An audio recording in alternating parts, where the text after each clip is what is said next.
শীতকাল মানেই ফুলকপি আলুর ঝোল।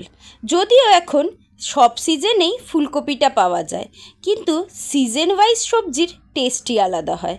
আলু আর ফুলকপিটা কেটে নিয়েছি, মশলায় নিয়েছি নুন, হলুদ, চিনি, লঙ্কার গুঁড়ো, জিরের গুঁড়ো, ধনের গুঁড়ো।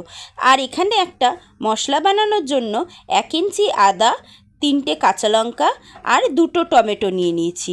এটায় আমি কোনো রকম পেঁয়াজ রসুন ইউজ করব না। এটাকে এবারে আমি পেস্ট করে নিচ্ছি। তারপরে আমি কড়াইয়ের মধ্যে তেল গরম হতে বসিয়ে দিলাম। তেলটা গরম হয়ে গেলে আলুগুলোকে আর ফুলকপিগুলোকে আমি ছেড়ে দিয়ে ভালো করে লাল লাল করে ভেজে নেব। একটুখানি উল্টে পাল্টে নিচ্ছি।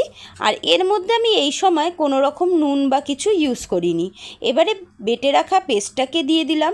এখন আমি একে একে নুন, চিনি, লঙ্কার গুঁড়ো, হলুদের গুঁড়ো, জিরের গুঁড়ো আর ধনের গুঁড়ো, যেই মশলাগুলো রেগুলারের হয় সেগুলো দিয়ে দিলাম। দিয়ে তারপরে আমি ভালো করে এটাকে মশলার সঙ্গে কষাতে থাকবো। আর এইভাবে একবার ফুলকপি আলুর তরকারিটা করে খেয়ে দেখবেন।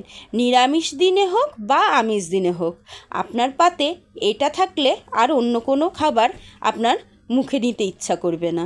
পরিমাণ মতো জল দিয়ে এবার এটাকে ঢাকনা দিয়ে ভালো করে সিদ্ধ করে নেব, যাতে ফুলকপি আর আলু দুটোই সিদ্ধ হয়ে যায়।